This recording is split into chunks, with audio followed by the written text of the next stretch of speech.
അവന്റെ കോപം ക്ഷണനേരത്തേക്കേയുള്ളൂ, അവന്റെ പ്രസാദമോ ജീവപര്യന്തമുള്ളത്. സങ്കീർത്തനങ്ങൾ 30:5. യഹോവ കരുണയും കൃപയും നിറഞ്ഞവനാകുന്നു, ദീർഘക്ഷമയും മഹാദയമുള്ളവൻ തന്നെ. അവൻ എല്ലായ്പ്പോഴും ഭത്സിക്കുകയില്ല, എന്നേക്കും കോപം സംഗ്രഹിക്കുകയുമില്ല.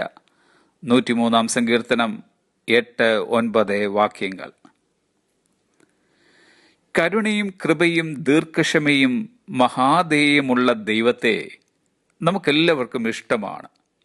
എന്നാൽ കോപിക്കുന്ന ഒരു ദൈവത്തെ നാം ആരും ഇഷ്ടപ്പെടുന്നില്ല. നാം ഇഷ്ടപ്പെട്ടാലും ഇല്ല എങ്കിലും ദൈവം കോപിക്കുന്നു. അവന്റെ കോപത്തിന്റെ പ്രത്യേകത അത്രേ എന്നേക്കും കോപം സംഗ്രഹിക്കുകയില്ല എന്നതും അവന്റെ കോപം ക്ഷണനേരത്തേക്ക് മാത്രമായിട്ടുള്ളതുമത്രേ. ദൈവത്തിന്റെ കോപം നാം ഇഷ്ടപ്പെടുന്നില്ല എന്നതൊരു വസ്തുതയാണെങ്കിൽ കൂടിയും അവന്റെ കോപത്തിന്റെ കാരണം നാം ഓരോരുത്തരുമാണെന്നത് മറ്റൊരു വസ്തുതയുമാണ്. യേശു കർത്താവ് ഈ ഭൂമിയിലായിരുന്നപ്പോൾ കോപത്തിന്റെ വികാരപരമായ ഇടപെടലുകൾ ഉണ്ടായ പല സന്ദർഭങ്ങൾ ഉണ്ടായിട്ടുണ്ട്. അവൻ പാപികളെ സ്നേഹിച്ചിരുന്നു, എന്നാൽ കപടഭക്തിക്കാരെ അവൻ വെറുത്തിരുന്നു. കാപട്യങ്ങളുടെ മുഖം മൂടി അണിഞ്ഞ് നടന്നിരുന്നവരെ കർത്താവ് വിളിച്ചിരുന്നത് കുരുടന്മാരായ വഴികാട്ടികൾ, കിണ്ടികിണ്ണങ്ങളുടെ പുറം മാത്രം വെടിപ്പാക്കുന്നവർ, വെള്ള തേച്ച ശവക്കല്ലറകൾ എന്നൊക്കെയായിരുന്നു. ഭക്തിയുടെ വേഷം ധരിച്ച് ദൈവശക്തിയെ ത്യജിക്കുന്ന ഇന്നത്തെ കപടഭക്തിക്കാരോടും കർത്താവ് കോപം വെച്ചു പുലർത്തുക തന്നെ ചെയ്യും.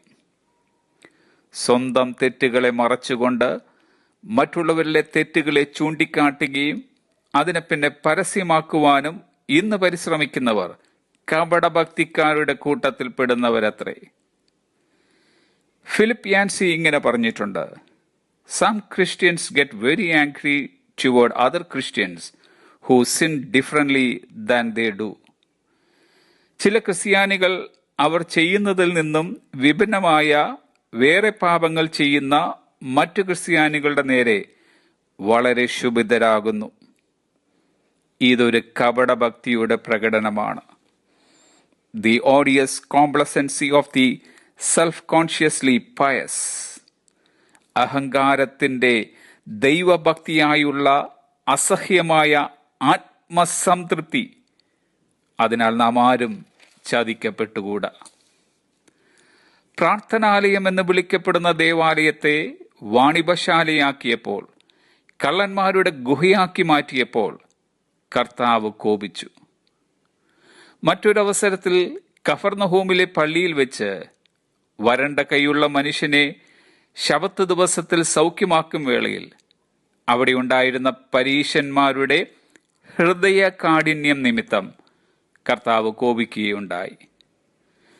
ഒരു വ്യക്തിയോടോ ഒരു സമൂഹത്തോടോ ഉള്ളതായ ഇഷ്ടക്കേടിന്റെ പ്രതിഫലനമല്ലായിരുന്നു കർത്താവിന്റെ കോപത്തിന്റെ കാരണം.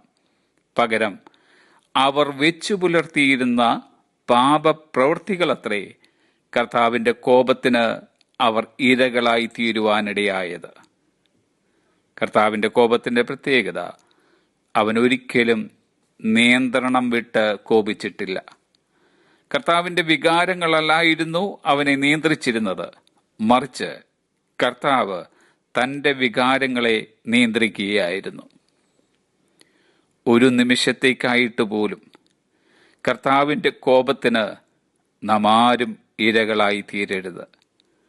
കർത്താവിന് ഇഷ്ടമല്ലാത്തത് നമുക്കും ഇഷ്ടമല്ലാതായിരിക്കട്ടെ.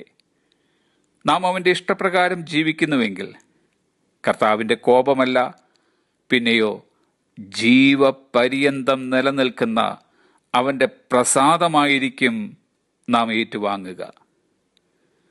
നമ്മിലെ തെറ്റുകളെ തിരുത്തുവാൻ ഒരവസരം കൂടി അവനിന്ന് നമുക്ക് തന്നത് നമ്മുടെ കർത്താവ് ദീർഘക്ഷമയുള്ളവനായതുകൊണ്ടത്രേ. Have a blessed day.